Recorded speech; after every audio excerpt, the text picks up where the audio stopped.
Jerrod Blackmire, a ranger of the High Barrows, has just returned to Glenwood after spending the last 9 months patrolling the borders and forests of the region. The seasons were changing, the nights were drawing in, and the snows wouldn't be too far behind. The High Barrows is a large province in the north of Vald, which covers an area some 10,000 square miles. The landscape is one of large, extensive forests, scrublands, moors, glens, and alpine meadows leading to the mountains away in the northeast. The River Barrow serves as the lifeblood of the province, providing food, water, and the means of travel to those risking the waterways. The area is one of hardship. Farmers struggle to grow crops in the scrublands. Livestock is easy prey to the many creatures that call High Barrow home. Bandits maraud the rivers and highways. The dead don't stay dead for long, whilst the wealthy of the heated order tax the locals to within an inch of utter poverty. Jerrod enters the Pig in the Glen Inn, where he's greeted by Lysandra, the landlady. Lysandra is a very sociable, vibrant lady, meeting each patron as though they were old friends, but behind her cheery exterior lies a woman of no bullshit and steel. Lysandra spends some time catching up with Jerrod, asking about him and of news of the High Barrows. She also brings him up to date on the comings and goings on Glenwood, a large trading town on the banks of the River Barrow, before offering Jerrod a hot meal, something which he greatly accepts, and a hot bath, something he too accepts without pause. As he adjourns to the bathing chamber, he notices a hooded man in the corner of the inn paying close attention to him. Jerrod thinks nothing of it. The bath and food is calling him. A while later, all cleaned up and fed, Jerrod returns to the saloon and finds himself a table. The hooded man appears to have left. Lysandra wanders over and pours Jerrod a drink. She also mentions that Reeve Godric, the local administrator of law, was looking for him. From Jerrod's point of view, this was nothing to worry about. Wherever Jerrod went, people were always curious to know the events of the day, and Reeve thought it his duty to know. After a few strong ales, Jerrod leaves the inn to find the Reeve standing guard in the middle of the street. Godric was a disciplined man, a former soldier, who took his role with great pride, though his abundant eyebrows did make it difficult to take him seriously. Jerrod greeted the Reeve with respect, and likewise, the Reeve returned the honour. Jerrod brought him up to date on the news, belaying any fears he might have from what may come from across the border. The Reeve was good at dealing with the here and now, but when it came to the unknown, he was always on his guard. Jerrod asked him about any unusual men seen in town, especially the hooded man at the inn earlier. The Reeve replied that most people who came through Glenwood were unusual to him, but he didn't spot anything out of the ordinary. Both men bid each other good night, and Jerrod made his way to his camp outside of town. It was good to be back, but Jerrod preferred the still and quietness away from a busy town. The air was still, the night was fresh, but there was something that felt a little off. Jerrod set down his things and lit a fire, before turning and pulling out his sword. The hooded man was standing there. Both men looked at each other before the hooded man spoke up. "Good evening, Mr. Blackmire. Might I have a word?" And there, the journey begins. Welcome to episode 4 of Jerrod's Jaunt. My name is Mike, I'm your voice in the ether. This is where we actually get into it. I hope you enjoy the wee little monologue, the wee little build up. Let's see where we go from here. Alright, first things first, I'm going to pop Jerrod's character sheets on the screen so you can all have a look at him, and I'll give a brief breakdown of what we're seeing. So, his core stats, he has a strength of 14, a dexterity of 13, and wits of 12. His HP is 4. Now, within Cairn, HP isn't like your normal role-playing games. Effectively, HP is his hit protection. So whenever he goes into combat, he will lose hit protection before losing points of a specific stat. But those HP points can come back. If he ever goes down to a straight 0, he will then incur a scar, which I believe is a more permanent thing. Whenever he loses off stats on strength, if he goes down to 0, then our dude is dead. Dexterity and wits have different outcomes.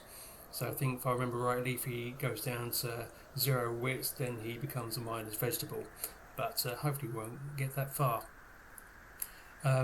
You won't see on his notes purely because the form fillable sheet that I've used, I can't actually write anything on there at the moment until I find a way of changing it. But all I've written on there is that he is scouting stats, so he effectively gets a +1 advantage. So when rolling for scouting, he's obviously a man of the country. He knows exactly what's what, so he has a better chance of not getting lost. He also has a white ash, which I believe is his bow, which can be used as a shield, which gives him +1 to armory. So in total, he has a +2 armor, and that other point of armor comes from his boiled leather that he wears. At the bottom, you will see bonds and omens. Now, when rolling for Jerrod at the start, there's a table which you roll on to see what his bonds are. So, in Jerrod's case, a white crow appeared in a dream, twig in mouth. When he awoke with a twig in hand, it acts as a luck charm for him. So, I've written that twig luck charm in his petty items column on the bottom right hand side. He also gets to roll on an omen. Now the omen has potential to create a story arc in itself. In his case, the omen is local livestock grow agitated and unmanageable. Shepherd blames full moon howling in the woods. That is pretty much self-explanatory. You can maybe see why I'm going with this. In his inventory, as I'd already mentioned, he's got boiled leather that gives him +1 to armour. He has a sword that gives him D8 damage. Crossbow, which is D8 damage as well, which is bulky, which requires him to use both arms. He has 3 days worth of rations, 3 bandages, and 3 torches. I'm not going to go into traits so much because, I don't really see it playing a huge part of this game. It's just an interpretation for what our dude looks like. So rugged, weathered skin, long hair, sharp face, blunt speech, frayed clothes. He's honourable but yet vengeful. I think honourable and vengeful are the two main aspects of his traits that I look for within the game. There is a section on the character sheet which is deprived, but we will get into that when that actually happens, or when I have to mark it down, so that way I can explain it at the time. Also on inventory, there's a fatigue column. So again, I will explain fatigue later on when it happens. I believe it's linked to your HP as well. So when you lose an HP, or no, it's not HP, it's if you say, for example, you run out of food, you need to eat once a day. If you run out of food, then you start gaining fatigue. And if you lose more fatigue than say for example, I've got 6 items in my inventory, you will then have to start dropping stuff just to so that you can continue moving. And again, I mean HP can get restored through rest, or rest in a safe place.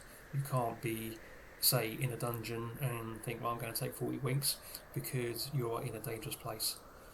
Okay, that is his character sheet. I'm also going to pop up on the screen the map that I have actually drawn.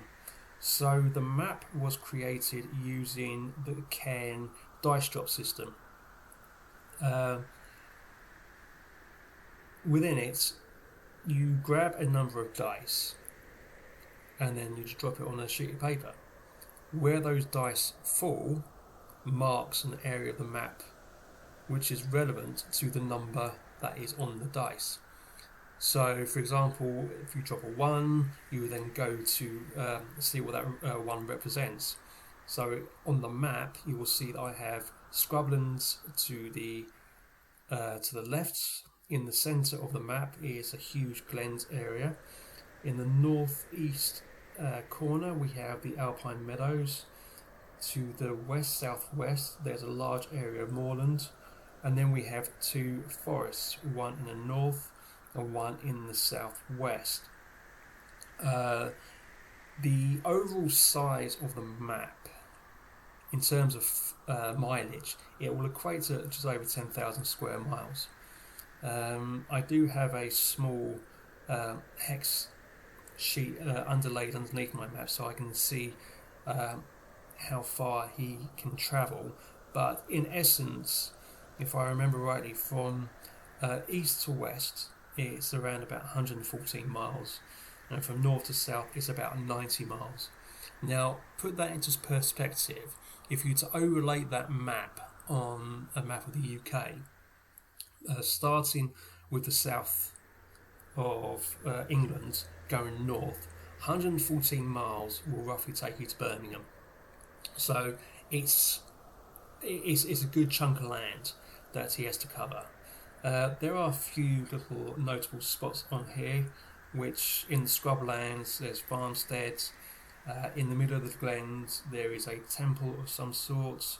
To the east is a village with a tomb across the river just to the northwest of it, and going up into the northeast corner is a frozen cemetery. If we look down to the south there is an outpost, a prison, and within the two forests, in the south we have a broken down mill, in the north we have a potential cave to have a look at, and a broken tower, a ruined tower. So they're just basics, because obviously this is a huge area, and we will hopefully be able to fill in more landmarks as we go along. Through the middle of the river, through the middle of the map we have the River Barrow, which flows down from the mountains in the northeast all the way through past the large trading town of Glenwood, which is where we find Jerrod. And that's the basis of the map. So that's his character sheet. That's the map. Now we get to the story. Right, so Jerrod and the man, they're looking at each other. Jerrod cautions him. You think it's only fair and right. You don't go sneaking up on a guy in the dead of night, especially near woodlands. That's never a good move in anybody's book. But the hooded man, in order to show a sign of faith, he removes his hood, unbuttons his cloak, and reveals himself. That sounds dubious in its own right. No. He shows his finery, let's put it this way. So in Jerrod's mind, this man is of noble birth, but he has no servants, he's got nobody else around him, so he ascertains from that whatever this man wants, it is of great purpose. So he asks him who he is, and the man, he doesn't give him his name per se. All he explains to him is that he will go by the name of Ravenclaw. He is part of a secretive order of spies, so to speak, whose task it is to look after the welfare of man, and to defend it from any obvious and life-threatening dangers. What he says is that within the order there are people in place all over, so from all walks of life, all levels of birth, from peasants to noble birth, and he tells Jerrod that the people of the Heated Order are trying to find relics that will cause great harm to the way life is. On their own, these relics, they don't do anything, but put together, they have the ability to open a door to another plane, to invite in beings from beyond this existing plane. Why? He doesn't actually know. But what he does know that if nobody stops it, then life as they know it will end. Now Jerrod queries, why come to him? If he knows about this, why can't he stop it himself? And so the hooded man, or Ravenclaw as we now know him, he explains that he cannot reveal himself. He is actually working within the Heated Order as a spy, just gathering information. If he reveals himself, he puts his order in danger, and everybody who's involved, it underlines all the work which they have done. Whereas Jerrod, he's not known to anybody. He's a man who lives by his own rules. He knows the land like the back of his hand, and nobody's going to question him. So it's up to him, if he accepts the role, to go and find these relics. He would, of course, be handsomely paid for his work. If he refuses, then it doesn't really matter, because if these people get the relics beforehand, then life will end as I know it. If Jerrod can stop it, then Jerrod has the ability to be able to live out the rest of his days in absolute comfort, should he wish to. So the objects that Jerrod has been asked to look for, one is an earthen bowl, which is inscribed with words from an archaic language. It is said to sing when touched. Another of the relics is a stone as dark as night. When held up to the moon, it is reputed to mirror the night sky.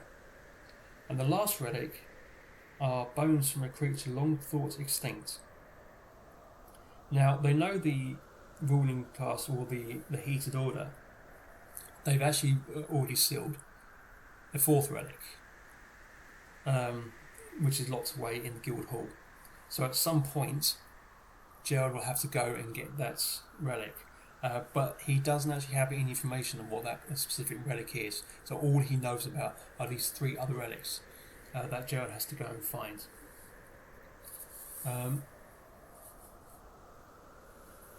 He will be kept an eye on.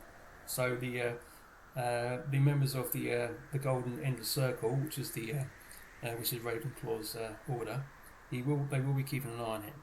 So they will help out where he can, but for the time being, they have to remain in the shadows.